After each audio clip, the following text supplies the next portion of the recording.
Hello my dear students, welcome all of you at Motion online. तो प्यारे बच्चों, कैसे हैं आप सब लोग? उम्मीद करती हूँ आप सभी बच्चे बहुत ही अच्छे होंगे।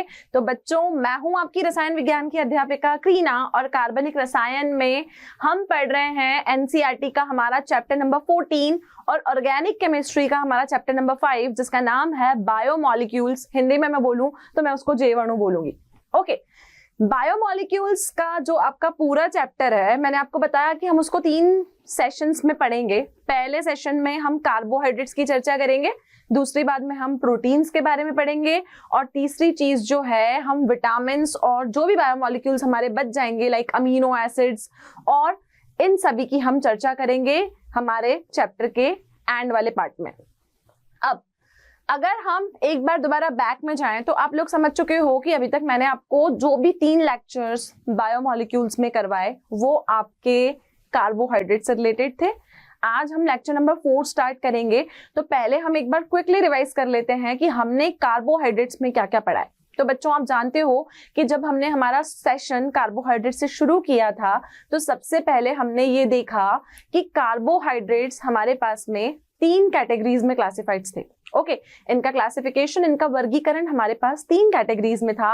एक थे आपके मोनोसैकेराइड्स, एक थे डायसैकेराइड्स और एक थे आपके पॉलीसैकेराइड। अब इसी श्रृंखला में हमने मोनोसैकेराइड्स में ग्लूकोज और फ्रक्टोज को पढ़ा। डायसैकेराइड्स में मैंने आपको सुक्रोज, माल्टोज और लैक्टोज के बारे में बताया, कैसे उनकी संरचना होती है, कैसे हम उसके सारे चक्रीय संरचनाओं को बनाते हैं। और उसके बाद हमने पॉलीसैकेराइड्स में कुछ हमने एक्सपीरियंस लिया ग्लाइकोजन के बारे में, कुछ हमने उसमें एक्स्ट्रा चीजें पढ़ी, जैसे कि हम कहेंगे कि ग्लाइकोजन के अलावा हमारे पास में जैसे सुक्रोज था, उसका भी बेसिक स्ट्रक्चर था, ग्लूकोज माल्टोज था, इनका भी बेसिक स्ट्रक्चर था, और कैसे हमने OH ग्रुप को ट्रांसफर करके वहां पर एल्डोज और कीटोज को फंक्शनल बनाया, कैसे उनकी रिएक्शंस को कैपेबल हमने बनाया। तो ये सारी चीजें हम पॉलीसैकेराइड्स पर और कार्बोहाइड्रेट्स का हमारे दैनिक जीवन में क्या महत्व है ये हम सब पढ़ चुके हैं। आपको पता है कि हम जो चैप्टर पढ़ रहे हैं इसका नाम है जैव अणु। तो जैव अणु का मतलब ये जो कार्बोहाइड्रेट, प्रोटीन, अमीनो एसिड्स में बात कर रही हूँ, ये सारे बायोलॉजी के पार्ट हैं। लेकिन हम इनको केमिस्ट्री में क्यों पढ़ रहे हैं? क्योंकि ये जितनी भी रिएक्शन करते हैं, जो भी स्ट्रक्चर बनाते हैं, वो सब ऑर्गेनिक केमिस्ट्री से ही आपके लिंक्ड है। तो कुछ बच्चे, मुझे पता है, इस चैप्टर को बहुत बोरिंग समझ रहे होंगे, बट बच्चों ये चैप्टर बोरिंग नहीं है अगर आप एक बार स्ट्रक्चर समझ गए। क्योंकि क्या है कि इस चैप्टर में आपको, मैं हमेशा से एक ही बात कहती हूँ कि ऑर्गेनिक केमिस्ट्री में हमें कोई रट्टाफिकेशन नहीं करना है। अगर हम किसी चीज को समझ गए कि कैसे किसी चीज की संरचना हुई तो हम उसे अपने शब्दों में भी बनाकर लिख सकते हैं। तो केमिस्ट्री जो है, यहाँ पर कोई रट्टाफिकेशन नहीं है। Everything here you have to understand. हमें हर चीज को समझ के चलना है, ठीक है? तो कार्बोहाइड्रेट्स की चर्चा खत्म हुई, तो शुरू करते हैं हमारा आज का नया लेक्चर जो है प्रोटीन्स के बारे में। किसके बारे में है? प्रोटीन के बारे में। तो प्रोटीन परिचय एवं संरचना। प्रोटीन है तो बायोलॉजी का पार्ट, लेकिन जब आप उसका स्ट्रक्चर पढ़ोगे तो हम उसमें केमिस्ट्री पढ़ेंगे, तो आपको पता चलेगा कि इस चैप्टर में जो दूसरा बायोमॉलिक्यूल है, जो सेकेंड बायोमॉलिक्यूल आपके पास जैव अणु है, वो बायोमॉलिक्यूल कौन है? वो बायोमॉलिक्यूल आपका प्रोटीन है। पहला बायोमॉलिक्यूल हमने क्या पढ़ा? पहला बायोमॉलिक्यूल हमने कार्बोहाइड्रेट पढ़ा। अब हम शुरू कर रहे हैं प्रोटीन के बारे में, फिर हम पढ़ेंगे विटामिन के बारे में। ऐसे हमारे पास में बहुत सारे जैव अणु हमारे दैनिक जीवन में, ठीक है? प्रोटीन को शुरू करने से पहले, प्रोटीन सबने नाम सुना है? कहां पर सुना है? हमने ये नाम सुना है कि जब हम घर में खाना नहीं खाते तो हमारी मम्मी हमें कहती है कि हमें हरी सब्जियां खानी चाहिए और हमें दालें खानी चाहिए। क्यों खानी चाहिए? क्योंकि दाल में सबसे ज्यादा प्रोटीन होता है। अगर हम वेजिटेरियन हैं, अगर हम सिर्फ वेज फूड खाते हैं, तो जो दाल है, जो पल्सेस है, चाहे वो कोई सी भी दाल हो, वो हमारे लिए प्रोटीन का सबसे अच्छा स्रोत है, ठीक है? तो हम यहाँ पर प्रोटीन के बारे में सुनते हैं। अब बच्चों, प्रोटीन आपका एक ऐसा बायोमॉलिक्यूल है जो आपके मानव शरीर के लिए अति आवश्यक है। हम कहेंगे कि प्रोटीन अगर नहीं होगा तो हमारी बॉडी बिल्डिंग नहीं हो सकती। आप लोग, कई स्टूडेंट्स ऐसे होंगे जो जिम में भी जाते होंगे और आपने देखा होगा कि जिम में जब हम जिम ज्वाइन करते हैं तो हमारी जो बॉडी की मसल्स होती हैं उनका वियर एंड टियर होता है, उनके सेल्स जो होते हैं वो नए सेल्स हमारी बॉडी में बनते हैं, बिगड़ते हैं। तो हमें हमेशा जो हमारे जो जिम के असिस्टेंट होते हैं या जिम में जो हमें सुपरवाइज करते हैं वो हमें सजेशन देते हैं कि हमें प्रोटीन शेक लेना चाहिए, ठीक है। तो वो प्रोटीन शेक क्या करता है, वो एक सप्लीमेंट का काम करता है आपकी बॉडी में मसल्स को बिल्ड करने के लिए। तो मैं बोलूंगी कि जो बॉडी बिल्डिंग फूड है ना वो आपका कौन है, प्रोटीन ही है। तो प्रोटीन का हमारे मानव शरीर में बहुत ही अहम रोल है। तो अब ये प्रोटीन बना कैसे, इसकी संरचना कैसे होती है, प्रोटीन कहाँ से आया, ये सब हम आज के लेक्चर में जानेंगे। लेकिन प्रोटीन का जो सीधा सीधा संबंध है वो अमीनो एसिड से है। तो हम इस लेक्चर में अमीनो एसिड, जिसको हम अमीनो अम्ल कहते हैं, उनकी भी चर्चा करेंगे। ओके, तो शुरू करते हैं हमारा आज का lecture which is all about the protein. तो देखिए प्रोटीन का परिचय और संरचना, ठीक है। अब इस प्रोटीन को ज्यादा परिचय की जरूरत तो है नहीं, क्योंकि आपको पता चल गया कि प्रोटीन जो है वो मानव शरीर में बहुत ही इंपॉर्टेंट उसका रोल है। प्रोटीन जो है वो बहुत सारी चीजों से आपको मिलता है, लाइक आपको हम बोलेंगे दाल, ठीक है। नॉन वेजिटेरियन फूड में मैं बात करूं तो मांस और फिश में, मछली में आपका प्रोटीन पाया जाता है। तो हमारे पास में प्रोटीन को प्राप्त करने के लिए डेली लाइफ में बहुत सारे सोर्स हैं। अब बच्चों एक इंपॉर्टेंट चीज, ये प्रोटीन आया कहां से। हम बात कर रहे हैं प्रोटीन की, ठीक है। पहली चीज मैंने आपको क्या बताई प्रोटीन के बारे में, पहला पॉइंट मैंने आपको बताया यह हमारे शरीर में बहुत आवश्यक है, बहुत आवश्यक है, अति आवश्यक है, अति महत्वपूर्ण है, ठीक है। कहां से प्राप्त होगा, प्राप्त होगा आपको प्रोटीन दूध से, दही से, ठीक है। हरी सब्जियों में भी कुछ कुछ प्रोटीन होता है, और उसके अलावा जो मैक्सिमम होता है वो होता है हमारी दालों में। दालों के अलावा आप देखोगे मांस में और मछली में, इन सब में आपको प्रोटीन मिलेगा, ठीक है। तीसरी चीज जो मैं आपको इंपॉर्टेंट अभी मैंने बोला आपको बताऊंगी, ये जो प्रोटीन वर्ड है ना, ये एक ग्रीक भाषा से लिया गया शब्द है, जिसमें से ग्रीक भाषा के जिस शब्द से इसको निकाला है वो शब्द है आपका प्रोटियस। क्या शब्द है, प्रोटियस, ठीक है। तो ये प्रोटीन कौन सी भाषा से लिया गया है, ये आपका ग्रीक भाषा से लिया गया शब्द है, और वो शब्द क्या है, वो है प्रोटियस, ठीक है। अब बच्चों इस प्रोटियस का मतलब क्या होता है, इस प्रोटियस का मतलब क्या होता है। मैंने यहाँ पे एक शब्द लिखा है प्रोटीन, और मैंने बोला कि ग्रीक भाषा के प्रोटियस वर्ड से इसको लिया गया है। तो इस प्रोटियस का वर्ड क्या मतलब क्या होता है, क्योंकि जब भी हम अपनी लैंग्वेज में किसी वर्ड की बात करते हैं तो वो हमेशा ग्रीक भाषा से लिया जाता है। तो इस प्रोटियस का क्या मतलब है, तो इस प्रोटियस का मतलब है प्राइमरी, अति आवश्यक, वेरी इंपॉर्टेंट, और हम कहेंगे इसको प्राथमिक। तो अभी मैं आपको बोल रही हूँ कि अपनी बॉडी में बहुत ज्यादा जरूरी है, तो जरूरी का मतलब है ये प्रायोरिटी पे है, ये टॉप लिस्ट पर है। अगर ये नहीं होगा तो आपकी बॉडी अच्छे से फंक्शन नहीं करेगी, आपकी मसल्स जो होंगी वो वर्क नहीं करेंगी, तभी हम इसको कहते हैं protein is called the body building food. क्या कहते हैं इसको, जो बॉडी बिल्डिंग फूड है आपका वो कौन है, प्रोटीन है। तो इस प्रोटियस जो कि एक ग्रीक भाषा का शब्द है, इस प्रोटियस का मतलब होता है अति महत्वपूर्ण और प्राथमिक। प्राथमिक का मतलब होता है प्राइमरी, प्राइमरी मतलब ये तो हमें चाहिए चाहिए, इसको हम ऑप्शन में नहीं रख सकते। तो इस प्रोटियस वर्ड का मतलब है अति महत्वपूर्ण या प्राथमिक। और इंपॉर्टेंट चीज कि ये जो प्रोटीन होता है ये क्या कहलाता है हमारा, ये कहलाता है बॉडी बिल्डिंग फूड। क्या कहते हैं इसको, प्रोटीन को, इस प्रोटीन को हम कहते हैं बॉडी बिल्डिंग फूड। क्लियर है इतना, ठीक है। तो ये थी प्रोटीन के बारे में बेसिक चर्चा। अब अभी जब मैंने चैप्टर स्टार्ट किया तो मैंने आपको बोला कि जब मैं आपको प्रोटीन पढ़ाऊंगी तो मैं अमीनो एसिड्स की बात करूंगी। तो यहाँ पे टॉपिक भी लिखा हुआ है अमीनो अम्ल।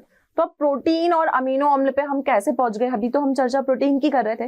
तो बच्चों इंपॉर्टेंट चीज, जो आपका प्रोटीन होता है वो अल्फा अमीनो अम्ल से मिलके बना होता है, क्योंकि हमें तो केमिस्ट्री में इस बायो को नहीं जानना है, it is just for our general information. हमें क्या जानना है, हमें जानना है कि ये प्रोटीन जो है इसका केमिस्ट्री में स्ट्रक्चर कैसा है, ये हमारी ऑर्गेनिक केमिस्ट्री का पार्ट कैसे है।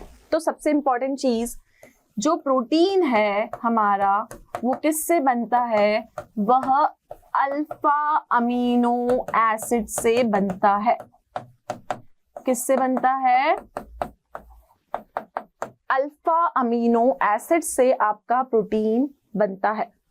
क्लियर, किससे, अल्फा अमीनो एसिड। अब ये अल्फा बीटा गामा क्या होते हैं पहले भी पढ़ चुके हैं, अभी स्ट्रक्चर बताऊंगी तब मैं आपको वापस डिटेल में बताऊंगी।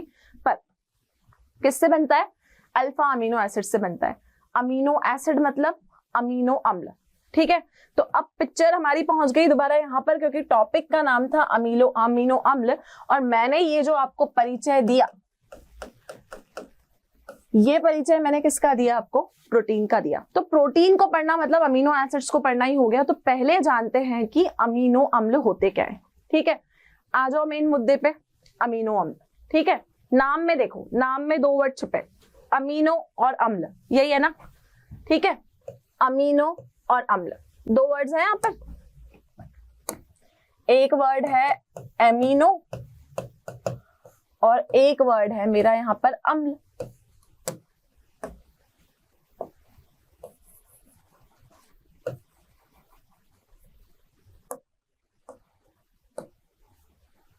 ठीक है, एक चीज है एमिनो, एक चीज है आपका अम्ल। अब बच्चों एमिनो और अम्ल दो वर्ड है यहाँ पर। इतनी ऑर्गेनिक केमिस्ट्री तो आप पढ़ चुके हो कि आप मुझे बता सकते हो कि एमिनो क्या होता है, क्या पता है सब बच्चों को। सब बच्चों ने अगर चैप्टर नंबर 13 की वीडियोस देखी है तो उन सबको पता होगा कि एमिनो क्या होता है। एमिनो होता है हमारा NH2 ग्रुप।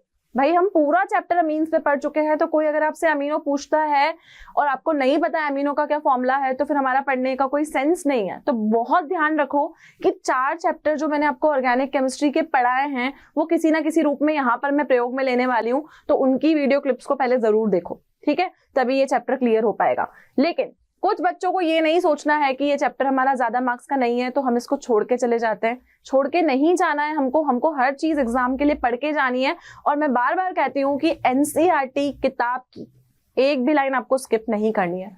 अगर आपने एनसीईआरटी को अच्छे से पढ़ लिया तो आप स्कोर कर सकते हो बोर्ड में अच्छे मार्क्स। तो just focus on your NCERT book, ना उसकी हमें कोई लाइन छोड़नी है ना हमें उसका कोई क्वेश्चन छोड़ना है। ओके चलो, एमिनो का फॉर्मूला सब बच्चों को नहीं पता था तो मैं बता देती हूं कि एमिनो का फॉर्मूला होता है NH2। क्लियर इतना। अब अम्ल, जब भी अम्ल की बात आए, अम्ल का मतलब होता है एसिड, और एसिड का नाम सुनते ही माइंड में पहले आ जाना चाहिए कि कौन सा एसिड, कार्बोक्सिलिक एसिड। ओके, तो अम्ल कौन सा होगा, अम्ल होगा हमारे पास में कार्बोक्सिलिक अम्ल। कौन सा अम्ल, कार्बोक्सिलिक अम्ल। और कार्बोक्सिलिक अम्ल का फॉर्मूला तो बहुत ही सिंपल है, COOH, ठीक है। तो COOH। तो पढ़ क्या रहे हैं, प्रोटीन। चर्चा किसकी कर रहे हैं, अमीनो अम्ल की। क्यों कर रहे हैं, क्योंकि प्रोटीन जो है वो किससे मिलके बना है, इसी अमीनो अम्ल से मिलके आपका प्रोटीन बना है। ओके, अब देखिएगा, आपको पता है कि आपका ये जो प्रोटीन है ये अमीनो अम्ल से मिलके बना है। तो जब हम अमीनो अम्ल की बात करते हैं तो आपका प्रोटीन देखिए बना कैसे होगा, RCH2 COOH, और यहां पर मैं CH2 को कर देती हूं CH। एक H को मैंने हटाया ताकि हम इसकी वैलेंसी को पूरा कर पाए, और मैंने यहां लगा दिया NH2। ठीक है, तो ये देखो, ये अमीनो एसिड्स का जनरल फॉर्मूला है। ठीक है, ये अमीनो एसिड्स का आपका जनरल फॉर्मूला है, सामान्य सूत्र है। इसका मतलब जब आप प्रोटीन का स्ट्रक्चर बनाओगे ना तो ऐसा तो आपको देखने को मिलेगा ही मिलेगा। लेकिन मैंने यहाँ पे एक और टर्म यूज की, अल्फा मैंने बोला। अब बच्चों आप ये देखोगे कि जो आपका फंक्शनल ग्रुप होता है, फंक्शनल ग्रुप मतलब होते हैं आपके क्रियात्मक समूह, वो आपका अमीन भी हो सकता है, COOH भी हो सकता है। तो वो पहले जिस कार्बन से जुड़ा है वो होता है अल्फा, उसके पास वाला बीटा, उसके और पास वाला आपका गामा। ठीक है, तो देखो क्रियात्मक समूह, ठीक है, क्रियात्मक समूह मतलब फंक्शनल ग्रुप। दो फंक्शनल ग्रुप यहाँ पर है, COOH और NH2। एक आपका अमीनो है, एक आपका एसिड है, दोनों इस कार्बन से जुड़े हैं, तो पहला कार्बन जिससे कोई भी क्रियात्मक समूह जुड़ा होता है उसको हम अल्फा कार्बन कहते हैं। क्या कहते हैं? उसको हम अल्फा कार्बन कहते हैं। तो ये हो गया आपके alpha amino acids, alpha amino अम्ल, और अल्फा अमीनो अम्ल से ही मिलके हमारा कौन बनता है? हमारा प्रोटीन बनता है। इतना क्लियर? तो अल्फा अमीनो एसिड होना जरूरी है। अब आप ये पूछोगे आर क्या है, ये भी आप भूल चुके हो, तो चैप्टर नंबर 10 को पहले देखो, हेलो एल्केन्स और हेलो एरीन। मैंने आपको बताया था इस आर का मतलब होता है एल्किल समूह। एल्किल समूह मतलब पार्श्व श्रृंखला, ठीक है? किसकी पार्श्व श्रृंखला? कार्बन की पार्श्व श्रृंखला। इस आर का मतलब है कि यहाँ पर ये सी के साथ एच एच एच जुड़ता चला जाएगा, तो वो कितने भी हो सकते हैं, it depends on type of protein. But protein में आपको ये अमीनो एसिड, कौन सा? अल्फा अमीनो एसिड ग्रुप जरूर देखने को मिलेगा। तो हमारे जो प्रोटीन होता है वो हमारे अल्फा अमीनो एसिड होता है। क्लियर है इतना? तो ये पता चला कि प्रोटीन को पढ़ने के लिए पहले किसको पढ़ना पड़ेगा? अमीनो अम्ल को पढ़ना पड़ेगा, अमीनो एसिड्स को पढ़ना पड़ेगा। क्लियर है? चलिए, अब अमीनो अम्ल होता क्या है ये तो हमने देख लिया, स्ट्रक्चर क्या होता है ये भी हमने देख लिया, NH2 उसमें आएगा और COOH ग्रुप आएगा, ये भी सब बच्चे समझ चुके हैं। ठीक है, अब बच्चों जो प्रोटीन है ना वो आपकी बॉडी के लिए बहुत जरूरी है। तो बॉडी की आपकी फंक्शनैलिटी को, क्रिया को चलाने के लिए प्रोटीन का होना बहुत जरूरी है। तो आप ये देखोगे कि प्रोटीन क्योंकि अमीनो एसिड से बने हैं, तो अमीनो एसिड्स भी आपके पास में दो तरीके के हैं। ठीक है, अब देखो अमीनो अम्ल कौन कौन से तरीके के होते हैं। अमीनो अम्ल की हमारे पास में दो कैटेगरीज हैं, और वो कैटेगरी क्या है? एक हो गए आपके आवश्यक, जिसको हम बोलते हैं एसेंशियल, मतलब ये तो हमें चाहिए ही चाहिए, और एक हो गए आपके अनावश्यक। ठीक है, तो देखो प्रोटीन्स में अमीनो अम्ल आया, अमीनो अम्ल आपके दो तरीके के हैं। एक को हम बोलेंगे एसेंशियल अमीनो एसिड्स, एक को हम बोलेंगे नॉन एसेंशियल अमीनो एसिड्स। तो अमीनो एसिड्स कितने तरीके के हो गए? दो तरीके के हो गए। ठीक है, एसेंशियल का मतलब होता है आवश्यक, जो बहुत ज्यादा जरूरी है, आवश्यक अमीनो अम्ल। क्लियर? और ये हो गए आपके अनावश्यक।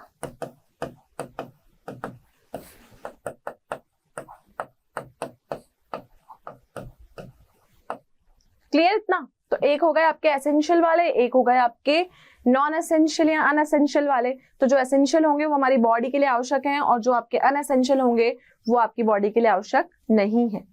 क्लियर? अब बात ये आती है कि अमीनो अम्ल में आवश्यक और अनावश्यक क्या होते हैं। अब बच्चों आवश्यक जो होते हैं वो आपकी बॉडी में खुद नहीं बनते, उनको आपको बाहर से लेना पड़ता है। बाहर से कैसे लोगे? आप जो भोजन खाओगे उसके थ्रू आपको वो अमीनो अम्ल लेने पड़ते हैं। तो पहली कैटेगरी क्या है? आवश्यक अमीनो अम्ल। ठीक है, तो आवश्यक क्या हुए?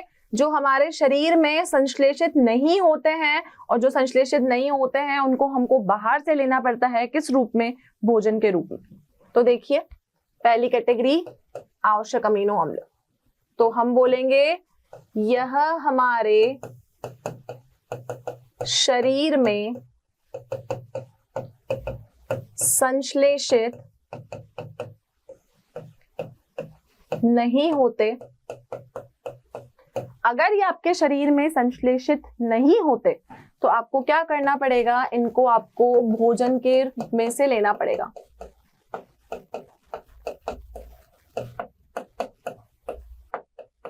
क्लियर? भोजन से हमको इनको लेना पड़ेगा। दूसरी कैटेगरी क्या है? देखो दूसरी कैटेगरी है आपके अनावश्यक अमीनो अम्ल।